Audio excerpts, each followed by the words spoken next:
ಇಲ್ಲಿ ಮೊದಲು 1 ಮಗ್ಗಿ ಬರ್ಕೋಬೇಕು. ನಂತರ ಇಲ್ಲಿ 12ರಿಂದ 2 ಮಗ್ಗಿಯನ್ನು ಬರ್ಕೋಬೇಕು. ನಂತರ ಇಲ್ಲ 1 2 12 2 4 24 3 6 36 4 8 48. ಈಗ 5 + 1 6 0 ಹೆಂಗಿದೆ ಹಂಗೆ ಬರೀಬೇಕು.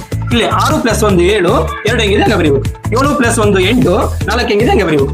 8 + 1 9 6 ಹೆಂಗಿದೆ ಹಂಗೆ ಬರೀಬೇಕು. 9 + 1 10 8 ಹೆಂಗಿದೆ ಹಂಗೆ ಬರೀಬೇಕು. 10 + 2 12 0 ಹೆಂಗೆ ಬರೀಬೇಕು. ಈಗ ಮಗ್ಗಿಯ ನಾವು ಕ್ಲಿಯರ್ ಮಾಡಿದಾಗ 12 12 24 12 3 36 12 4 48 12 5 60 12 6 72 12 7 84 12 96 12 ಮತ್ತೆ 108 12 10 120. ಎಷ್ಟು ಸುಲಭವಾಗಿ ನಾವು ಕಲಿಬಹುದಲ್ವಾ. ಉಳಿದಂತ ಎಲ್ಲಾ ಮಗ್ಗಿಗಳನ್ನು ಕೂಡ ನಾವು ಈ ರೀತಿಯಲ್ಲಿ ಬರೀಬಹುದು.